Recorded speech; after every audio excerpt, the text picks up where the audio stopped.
Here we go.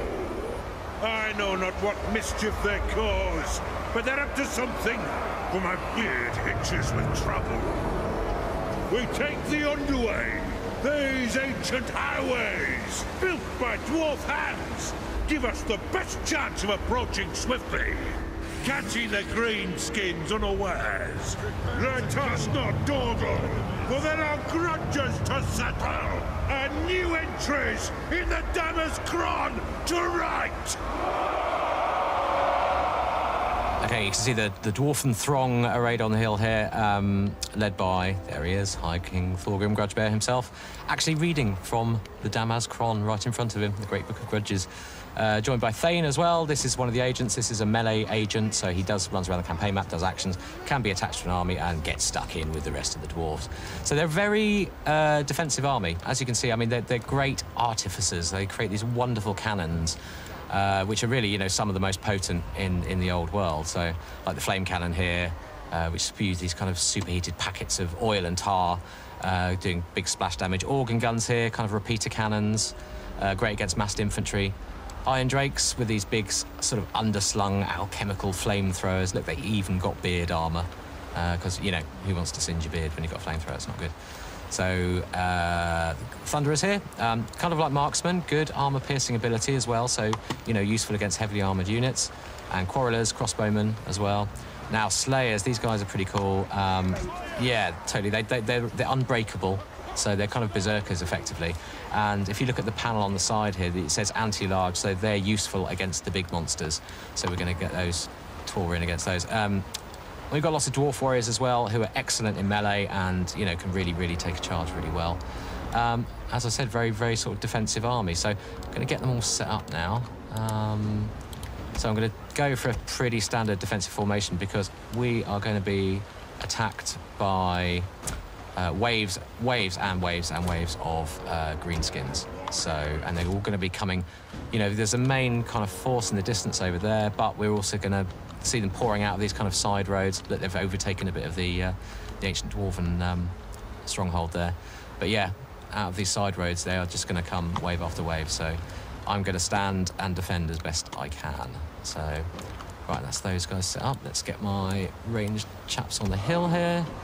Can actually get both my units of Iron Drakes over this side. Because, you know, it may surprise you to hear, I've played this battle once or twice, so I know where they're coming from. Nice. So, is that cheating? It isn't. Okay, good, good. Excellent. Right, let's... Oops. Although if you lose, it will be egg on your face. Yeah. Oh, yeah. Oh, yes. We won't let you live it down. It won't be the first time. So I'm going to keep those guys in reserve as well. Right, let's get started, actually. Good luck, Al. Thank you. Right, let's do a little bit of early manoeuvring. Get these guys out in the field so they're not going to get shot in the back by my own gunners. Yeah, I have taken a lot of damage from friendly fire, yes, especially with the Iron Drakes. Yeah. But kind of, as with previous Total War games, it is very much about using the terrain. That's especially true for the dwarfs, right? Like, all the dwarfs' damage, or most of it at least, comes from their ranged units. They're like cannons and they're kind of quarrelers and kind of like all those different, and the thunderers at the thundering claws. That's where all their damage comes from, but their melee line is very good at holding off enemy advances, so that's kind of what it is. They're kind of a two-part army. It's about like kind of defending the line while using your ranged units to just deal that heavy damage here. Oh, so you've got, is that a couple of ranged units at the back there, but mostly goblin spearmen? Yeah, there's a lot of goblin spearmen, a lot of goblin archers in this battle. Oh, look, Iron Drake's firing. Oh, lovely. It's dealing a lot of damage there, so kind of they're hitting hard. I mean, and they're also quite good big in units of goblins, but they are easy to rout, right? So you'll see here the Goblin Spider Eyes are actually trying to kind of find gaps in your formations, try and hit the kind of range units around your back. So, you know, they'll very much be trying to flank you in order to take out your range units. You know, they're very good at picking the soft targets. Oh, God. Yeah, this is Completely ruining yourself rather quickly. So as the dwarfs, you've got to be really kind of aware of what's going on. Well, I suppose as anyone, you've got to be very aware. Oh, man, right. They're going straight into my range units. You know, as the dwarfs, if you lose your range units, you're actually in a lot of trouble because you're not dealing the damage you need to deal to counter the enemy's kind of forces. So that red icon that was just there on the left, so when you click that, it will take you exactly to that where the ambush is coming from, so you can see what you're up against. And we also display that on the battlefield as well, right? So you can actually see its location. You can just sort of glance over and go, oh, okay, that's where they're coming from. So yeah, another wave coming in from the side here. Oh, 5 units, is that? Yeah, Some No! Doom Divers as well. Great. So this is something that's very kind of particular to quest battles as well. You know, we're bringing reinforcements at you from lots of angles that maybe you wouldn't normally see from a campaign game, because we're actually in control of kind of where the enemy comes from, like kind of where the deployment areas are. We're able to kind of throw some curveballs at you to kind of try and keep the challenge like interesting for it, basically. I really like how sneaky the AI is being.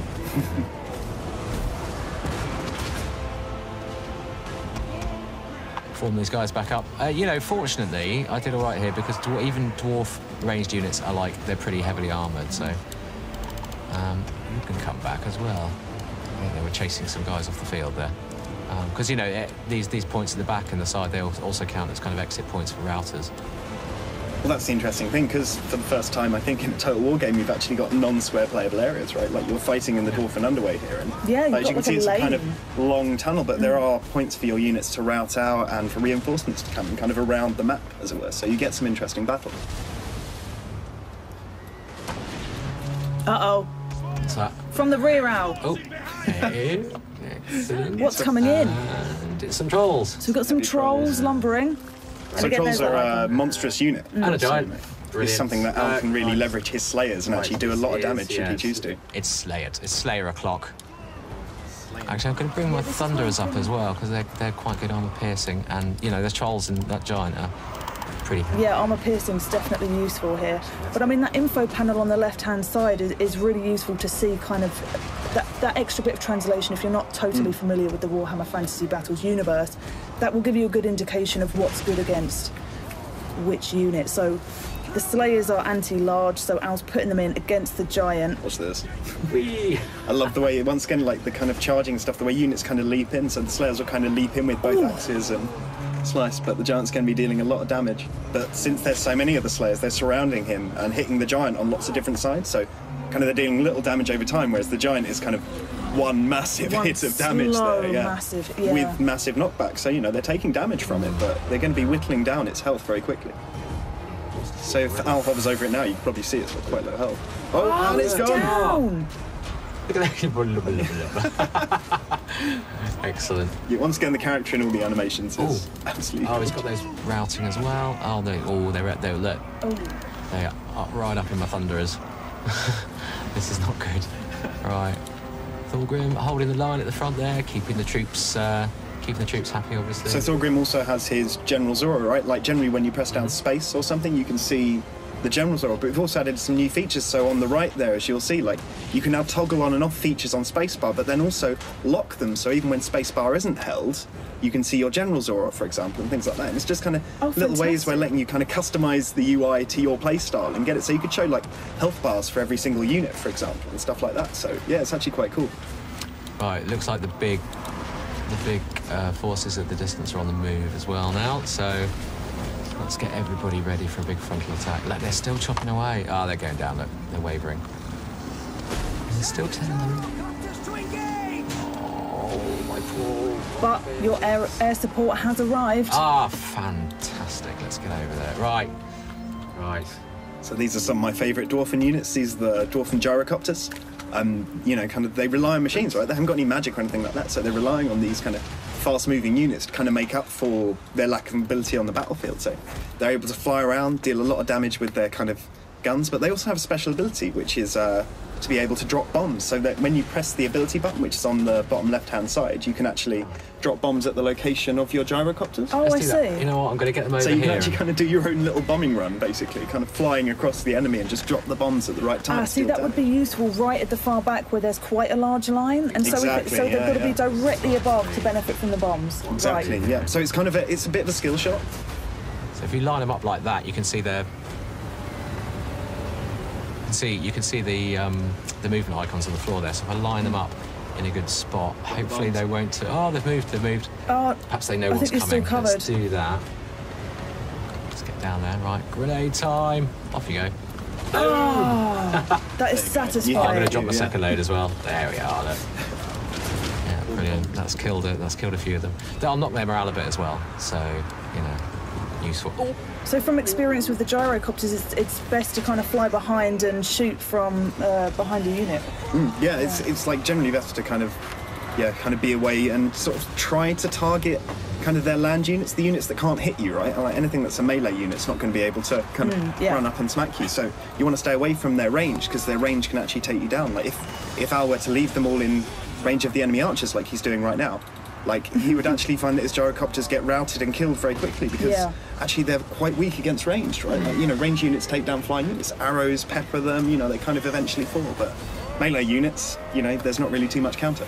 What was that orange? Is that a Nightshade and Curse of the Bad Moon? Oh, It's all gone wrong. Oh, it's all gone over there though, so it doesn't look like this. So when Curse of the Bad Moon is cast, of course, it kind of moves in a random direction. So sometimes it works for you, sometimes it won't. Obviously, so it's a vortex spell, right? So oh, I see. Okay. There's Knobnails. Look, he's it looks like he's used his magic and he's got stuck straight into the in. melee. Wow, this is interesting. Well, he's fighting some routing troops, but It's actually seizing an my opportunity. Longbeard's on him, so. So that Arachnarok is still running around dealing damage, similar to the Giant. Like, it's really kind of large damage-dealing unit there, so it's going to be With taking big added chunks. goblins firing down from his back, which is So Thorgrim's helpful. taking damage there, so like as Al can see there, he's got a potion of healing which he can cast himself. This will give him regen over time, so it'll start kind of regenning some of the health that he's lost in battle. So, you know, kind of timed use of this, because it's a one-use item, right? Like, once you've drunk it, there's no more to drink. Like, so, you know, he's got to pick the right time to use Is that the ruby ring? That is actually the fiery ring of Thori. Oh. So awesome. Yeah, so like characters from campaign are picking up these items and are then able to bring them and use them in battle to kind of help fight Awesome. these situations. It's obviously been used to good effect there. I mean, considering there's that bit of narrative that with the named characters, I guess you want to keep them alive, so those health potions are definitely beneficial. Yeah, like it really does help. I mean, as I say, since they're immortal, they're only wounded, but you know, them falling in battle is a big thing, right? Like the enemy's going to take a really large morale, like you're going to take a large morale penalty even from them falling. And exactly. You know, losing Thorgrim in a battle like this, he's kind of a charismatic leader. You know, the dwarfs rely on the discipline and holding together. When he falls, they've kind of lost all that, so keeping him alive is actually very important. Yeah, absolutely. Then he's also a really good damage dealer, so you've got to kind of make that choice between, you know, do I throw him in there where he's going to be useful, or, you know, do I risk him? Do you know what I mean? So you've got to kind of choose between them. But then you've got heroes like the Thane that Al's got there. So, like, you know, the Thane is really good as well. You know, kind of similar power to someone like Thorgrim. if I lose Thorgrim here, I'm going to be in trouble. You will be in a lot of trouble. Get the charge on. There you go, so you can see the Longbeards charging in there. Oh no! Run away, Thorgrim! I love their beard animation. It's just fantastic. They're dusting the ground with their beards as they run. There are some absolutely epic beards going down for the Dwarfen army, I think. Oh, he's got out. Yep, that's good. Oh, and the Arachnarok's going to rout. Let's hope so. So he's just engaged there with the Longbeards and Valor. It's off. The Thane. Yes! So the large yeah, take that. in the abdomen. That's right. Right, I'm going to bring these guys back actually because I think I sorely need them. How are we doing? So I sent my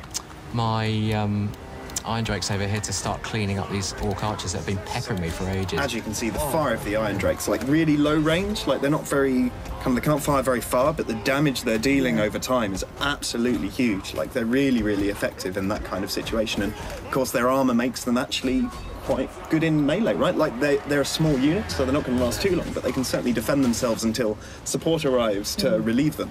So if they are engaged, do they drop their cannons? Is that right with the Iron Drakes? No, they'll be hitting people around the face with their cannons. With them? Wow. They get a cannon in the face, as it were. No one wants a cannon in the face. Oh, yes! crikey. Hey! Ow, the Hatman Bickham. Oh, maybe work for that, I tell you. Well done, Al. Well, yeah, you looks like you took quite a lot of damage there. I was panicking a bit, actually. I think you only have one unit of Quarrelers in your Thane.